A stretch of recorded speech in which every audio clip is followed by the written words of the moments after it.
Good afternoon, everybody. Myself Soumya and this is Sankalp Learning Solution. Today we are discussing another subtopic in chemistry in everyday life. So chemistry discuss ಮಾಡ್ತಾ ಇದೀವಿ. Okay, so ಯಾವ್ದು drugs classification. Okay, ನಾವು drugs ಅಂದ್ರೆ ಏನು ಅಂತ ಗೊತ್ತಾಯ್ತು. ಯಾವಾಗ ಥೆರಪೆಟಿಕಲಿ ಯಾವ್ದಾದ್ರು ಒಂದು ಸಬ್ಸ್ಟೆನ್ಸ್ ಅನ್ನ ಯೂಸ್ ಮಾಡ್ತಿದೀವೋ ಅದನ್ನ ಡ್ರಗ್ಸ್ ಅಂತ ಕರಿತೀವಿ. ಅಲ್ಲ, ಓಕೆ, ಮೆಡಿಸಿನ್ಸ್ ಅಂತೀವಿ. ಹೈಯರ್ ಡೋಸೇಜ್ ಅಲ್ಲಿ ಪಾಯ್ಸನಸ್ ಆಗಿ ಯೂಸ್ ಮಾಡ್ತೀವಲ್ಲ, ಅವಾಗ ಅದು ಡ್ರಗ್ಸ್ ಅಂತ ಕನ್ಸಿಡರ್ ಮಾಡ್ತೀವಿ. ಸೊ ಡ್ರಗ್ಸ್ ಅನ್ನ ನಾವು ಕ್ಲಾಸಿಫೈ ಮಾಡ್ಕೊಂಡು ಹೋಗ್ತೀವಿ ಡಿಫ್ರೆಂಟ್ ಅದರ ಡ್ರಗ್ ಆಕ್ಷನ್ ಮೇಲೆ. ಓಕೆ, ಹೆಂಗೆ ಅಂತ ನೋಡೋಣ. Drugs classified as 4 type. 4 ತರ ನೀವು ಡ್ರಗ್ಸ್ ಅನ್ನ ಕ್ಲಾಸಿಫೈ ಮಾಡ್ತೀವಿ. On the basis of pharmacological effect, on the basis of drug action, on the basis of chemical structure, on the basis of molecular target. Okay, so ಏನಾಗುತ್ತೆ, ಒಂದು drug ಅಂತ ಇದ್ರೆ ಅದು ಹೆಂಗೆ ಒಂದು ಮ್ಯಾಕ್ರೋ ಮೊಲಿಕ್ಯುಲರ್ ಟಾರ್ಗೆಟ್ ಜೊತೆ interact ಮಾಡುತ್ತೆ ಅನ್ನೋದನ್ನ ನೋಡಿ ನಾವು ಡ್ರಗ್ ಅನ್ನ ಒಂದು ರೇಂಜ್ ಅಲ್ಲಿ ಕ್ಲಾಸಿಫೈ ಮಾಡಿದ್ವಿ. On the basis of pharmacological effect ಇರ್ಬೋದು, ಬೇಸಿಸ್ ಆಫ್ ಡ್ರಗ್ ಆಕ್ಷನ್ ಇರ್ಬೋದು, on the basis of chemical structure, on the basis of molecular target. ಹೀಗೆ ಮಾಡಿ ಈ ಡ್ರಗ್ಸ್ ಅನ್ನ ನಾವು ಕ್ಲಾಸಿಫೈ ಮಾಡಿದ್ವಿ. ಓಕೆ, ಒಂದೊಂದಾಗಿ ಎಕ್ಸ್ಪ್ಲೇನ್ ಮಾಡ್ಕೊಂಡು ಹೋಗೋಣ. On the basis of pharmacological effect. Okay, ನಿಮ್ಗೆ ಪಿಕ್ಚರ್ಲಿ ಕಾಣಿಸ್ತಿದೆ. ಈಗ ನಾನು ಯಾವ್ದಾದ್ರು ಒಂದು ಆಸ್ಪರಿನ್ ಇರ್ಬೋದು ಅಥವಾ ಪ್ಯಾರಾಸಿಟಮಲ್ ಇರ್ಬೋದು. ಆಸ್ಪರಿನ್, ಪ್ಯಾರಾಸಿಟಮೋಲ್. ಓಕೆ, ಪ್ಯಾರಾಸಿಟಮೋಲ್ ಇರ್ಬೋದು. ಇವೆಲ್ಲ ಏನು ಅನಾಲಜಿಸಿಕ್ ಅಂದ್ರೆ ಪೇನ್ ರಿಲೀವರ್ ಅಂತ. ಈಗ ನನಗೆ ಒಂದು ಪೇನ್ ಆಗ್ತಿದೆ, ಹೆಡ್ ಏಕ್ ಆಗ್ತಿದೆ, ಸೊ ನಾನು ಪೇನ್ ಕಿಲ್ಲರ್ ಅನ್ನ ತಗೊಳ್ತೀನಿ. So that is on the basis of ಏನಾಗುತ್ತೆ, ಫಾರ್ಮಾಕಾಲಜಿಕಲ್ ಇಫೆಕ್ಟ್. ಒಂದು ಡ್ರಗ್ ಅನ್ನ ತಗೊಳ್ತೀನಿ, ಅದು ಯಾವ್ದು ಇರ್ಬೋದು, ಪ್ಯಾರಾಸಿಟಮೋಲ್ ಇರ್ಬೋದು. ಈಗ 3 in 1, ನೆಗಡಿನೂ ಹೋಗ್ಬೇಕು, ಶೀತನೂ ಹೋಗ್ಬೇಕು, ಫೀವರು ಹೋಗ್ಬೇಕು. ಆನ್ ದ ಬೇಸಿಸ್ ಆಫ್ ಫಾರ್ಮಾಲಜಿಕಲ್ ಇರ್ಬೇಕು, ಕ್ಯೂರ್ ಮಾಡ್ಕೊಳ್ಬೇಕು. ಈಗ ಪೇನ್ ಇದೆ ಅಂದ್ರೆ ಪೇನ್ ಕಿಲ್ಲರ್ ತಗೊಳ್ಬಹುದು. ದಟ್ ಮೇ ಬಿ ಯಾವುದೇ ಪೇನ್ ಇರ್ಬೋದು, ಅದು ಹೆಡ್ ಏಕ್ ಇರ್ಬೋದು, ಸ್ಟಮಕ್ ಅಲ್ಲಿ ಇರ್ಬೋದು, ಅಥವಾ ಕಾಲ್ ನೋವು ಇರ್ಬೋದು, ಎಲ್ಲದಕ್ಕೂ ಒಂದೇ.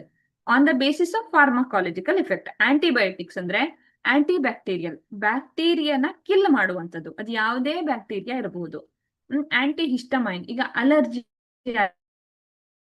ಆಗಿದೆ, ಶೀತ ಆಗಿದೆ ಅಂದ್ರೆ ಆ ಹಿಸ್ಟಮೈನ್ ಪ್ರೊಡಕ್ಷನ್ ನ ನಾವು ಪ್ರೋಸ್ಟಾಗ್ಲಾಂಡಿನ್ ಪ್ರೊಡಕ್ಷನ್ ಅನ್ನ ಏನ್ ಮಾಡ್ತೀವಿ, ಸ್ಟಾಪ್ ಮಾಡ್ತೀವಿ. That is on the basis of pharmacological effect. Cardiovascular drugs ಅಂದ್ರೆ ಹಾರ್ಟ್ ರೇಟ್ ರೆಗ್ಯುಲೇಷನ್ ಅನ್ನ ಯೂಸ್ ಮಾಡ್ತೀವಿ. ಸೊ ಅದನ್ನು ಏನೇ ಅಂತ ಹೇಳ್ತೀವಿ, on the basis of pharmacological effect. Okay, so pain killer ಇರ್ಬೋದು, ಆಂಟಿಬಯೋಟಿಕ್ ಇರ್ಬೋದು, ಆಂಟಿ ಹಿಸ್ಟಮೈನ್ ಇರ್ಬೋದು, ಕಾರ್ಡಿಯೋವೆಸ್ಕ್ಯುಲರ್ ಇರ್ಬೋದು.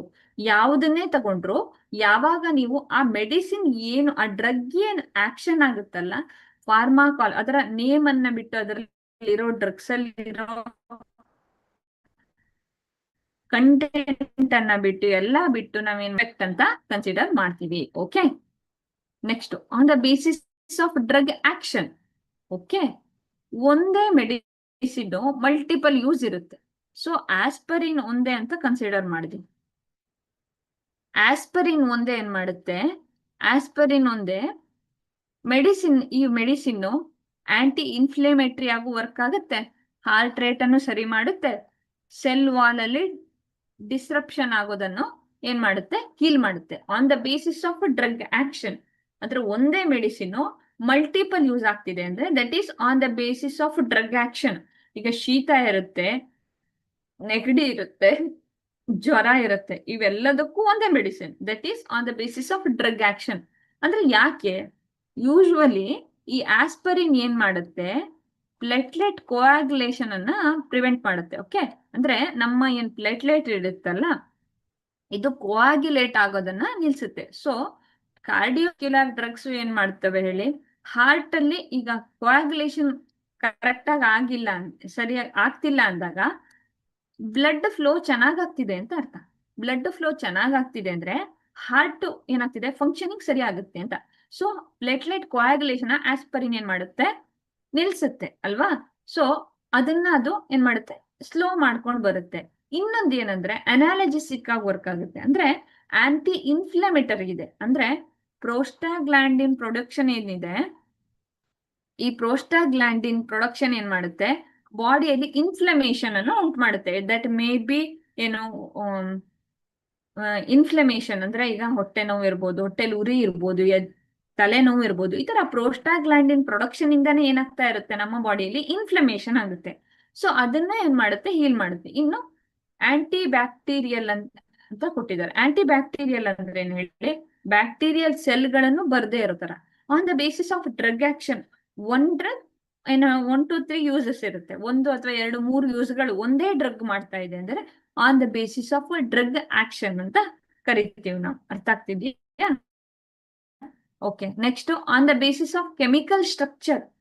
ಒಂದೇ ತರ ಕೆಮಿಕಲ್ ಇದ್ರೆ ಒಂದೇ ತರ ರಿಯಾಕ್ಷನ್ ಅನ್ನ ಕೊಡುತ್ತೆ. ಈಗ ನಾವು ಒಂದು ಮೆಡಿಕಲ್ ಶಾಪ್ಗೆ ಹೋದ್ವಿ ಅಂತ ಅಂದ್ಕೊಳ್ಳಿ. ಓಕೆ, ಆ ಮೆಡಿಕಲ್ ಶಾಪ್ಗೆ ಹೋದಾಗ ಏನಂದಿರ್ತಾರೆ, ಡಾಕ್ಟರ್ ನಮ್ಗೊಂದು ಮೆಡಿಸಿನ್ ಅನ್ನ ಪ್ರಿಸ್ಕ್ರೈಬ್ ಮಾಡಿರ್ತಾರೆ. ಸೊ ಏನ್ ಮಾಡ್ತಾರೆ, ಇಲ್ಲ ಈ ಮೆಡಿಸಿನ್ ಇಲ್ಲ, ಬೇರೆದನ್ನ ಕೊಡ್ತೀನಿ ಅಂತ ಹೇಳ್ತಾರೆ, ಹೆಸರು ಬೇರೆ ಇದೆ ಅಂತ ಹೇಳ್ತಾರೆ. ಯಾಕೆ? On the basis of chemical structure. Content same ಇದ್ರೆ ಆಯ್ತು, ಹೆಸರು ಬೇಕಾದ್ರೆ ಬೇರೆ ಇರ್ಲಿ. ಈಗ ಒಂದೇ ಇದೆ ಅಂತ ಅನ್ಕೊಳ್ಳಿ. ಈಗ ಮಾರ್ಫಿನ್ ಇರ್ಬೋದು, ಫೆಂಟೈನೈಲ್ ಇರ್ಬೋದು, ಪೆನಿಸಿಲಿನ್ ಇರ್ಬೋದು. ಏನ್ ಮಾಡ್ತವೆ, ಯಾವಾಗ ಅದರಲ್ಲಿ ಒಂದೇ ಕೆಮಿಕಲ್ ಸ್ಟ್ರಕ್ಚರ್ ಇದೆಯಲ್ಲ, ದೇ ಆಕ್ಟ್ ಆಸ್ ಅನಾಲಜಿಸಿಕ್. ಓಕೆ, ಯಾವಾಗ ಮಾರ್ಫಿನ್ ಇದೆಯಲ್ಲ, ಆ ಮಾರ್ಫಿನ್ ಕಂಟೆಂಟ್ ಇದೆ ಅಂದ್ರೆ, ಆಂಟಿ ಆಕ್ಸಿಸಿಲಿನ್ ಇದೆ ಅಂದ್ರೆ, ಅಥವಾ ಪೆನಿಸಿಲಿನ್ ಜಿ ಇದೆ ಅಂದ್ರೆ, ಇವೇನ್ ಮಾಡ್ತವೆ, ಅನಾಲಜಿಸಿಕ್ ತರಾನು ವರ್ಕ್ ಮಾಡ್ತವೆ.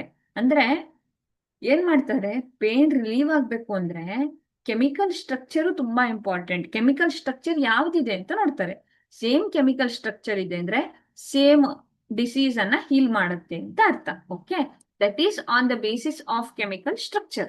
Next on the basis of molecular target. ಈಗ ಇದಕ್ಕಿಂತನೂ ಮುಂದೆ ಹೋಗೋಣ. ಮುಂದೆ ಹೋಗೋದಂದ್ರೆ ಏನು, ಇಲ್ಲಿ ಒಂದು ನಿಮ್ಗೆ ನೆಕ್ಸ್ಟ್ ಗೊತ್ತಾಗುತ್ತೆ. ಅದು ಮಾಲಿಕ್ಯುಲರ್ ಟಾರ್ಗೆಟ್ಸ್ ಇದೆ ಅಂತ ಅನ್ಕೊಳ್ಳಿ. ಅಂದ್ರೆ ಪೇನ್ ಇದೆ ಇಲ್ಲಿ. ಈ ಪೇನ್ ಎಲ್ಲಿಂದ ಬರ್ತಿದೆ ನನಗೆ, ಈಗ ಎಲ್ಲೋ ಪೆಟ್ಟಾಗಿದೆ, ನಮ್ಮ ಒಂದ್ ಸೆಲ್ಲಿಗೆ ಪೆಟ್ಟಾಗಿದೆ. ಓಕೆ, ಸೊ ಪೆಟ್ಟಾಗಿದೆ ಅಂದ್ರೆ ಅಲ್ಲಿ ಏನಾಗ್ತಿದೆ ಹೇಳಿ, ಮೆಸೇಜ್ ಹೋಗ್ತಿದೆ ಬ್ರೈನ್ಗೆ. ಓಕೆ, ಏನಾಗ್ತಿದೆ, ಸೊ ಇಲ್ಲಿ ಈ ತರ ಪೆಟ್ಟಾಗಿದೆ, ಸೊ ಅಲ್ಲಿ ನನಗೆ ಪೇನ್ ಆಗ್ತಿದೆ ಅಂತ. ಓಕೆ, ಏನ್ ಮಾಡುತ್ತೆ ಪೇನ್ ಕಿಲ್ಲರ್ ಆಕ್ಚುಲಿ, ಈ ಮೆಸೇಜ್ ಬರೋದನ್ನೇ ಸ್ಟಾಪ್ ಮಾಡ್ಬೋದು. ಮಾಲಿಕ್ಯುಲರ್ ಟಾರ್ಗೆಟ್ ಅಂದ್ರೆ ಪರ್ಟಿಕ್ಯುಲರ್, ಅದಕ್ಕೆ ಸೆಲ್ಯುಲರ್ ಆಕ್ಟಿವೇಶನ್ ಅಂತ ಕರಿತೀವಿ. ಪರ್ಟಿಕ್ಯುಲರ್ ಪಾರ್ಟ್ಗೆ ನೋವು ಬರ್ದೇ ಇರೋ ತರ ಪೇನ್ ಕಿಲ್ಲರ್ ಅನ್ನ ಕೊಡೋದು. ಅಂದ್ರೆ ಕಾಲ್ ನೋವಿದ್ರೆ ಕಾಲ್ ನೋವು ಬರ್ದೇ ಇರೋ ತರ ಕೊಡೋದು. ಓಕೆ, ಸೊ ಈಗ ನನಗೆ ಹೆಡ್ ಏಕ್ ಇದೆ ಅಂದ್ರೆ ಆ ಹೆಡ್ ಏಕ್ ಬರೋ ಮೆಸೇಜ್ ಅನ್ನ ಸ್ಟಾಪ್ ಮಾಡೋದು, ಹೆಡ್ ಏಕ್ ಅಲ್ಲ. ಸೊ ಆ ಮೆಸೇಜ್ ಏನ್ ಹೋಗ್ತಿದ್ಯಲ್ಲ ಅದನ್ನ ಹೀಲ್ ಮಾಡ್ಬಿಡೋದು. ಅದು on the basis of molecular target. Molecular ಅನ್ನ ಟಾರ್ಗೆಟ್ ಮಾಡ್ತೀವಿ. ಈಗ ನಾವು ಡಾರ್ಟ್ ಅಂತ ತಗೊಳ್ತೀವಿ, ಪ್ಯಾರಾಸಿಟಮಲ್ ತಗೊಂಡಿರ್ತೀವಿ, ಆಸ್ಪರಿನ್ ತಗೊಂಡಿರ್ತೀವಿ. ಯಾಕೆ ತಗೊಂಡಿರ್ತೀವಿ ಅಂದ್ರೆ on the basis of molecular target ಅಂದ್ರೆ ಪರ್ಟಿಕ್ಯುಲರ್ ಮೆಸೇಜ್ ಏನ್ ಬ್ರೈನ್ ಹೋಗ್ತಿದ್ಯಲ್ಲ ಅದನ್ನೇ ಸ್ಟಾಪ್ ಮಾಡ್ತೀವಿ ನಾವು. ಸೊ ಆ ತರ ಸ್ಟಾಪ್ ಮಾಡಿದಾಗ ಆ ಪೇನ್ ನಿಮಗೆ ರಿಲೀವ್ ಆದಂಗೆ ಅನ್ಸುತ್ತೆ. That is on the basis of molecular target. Okay, thank you.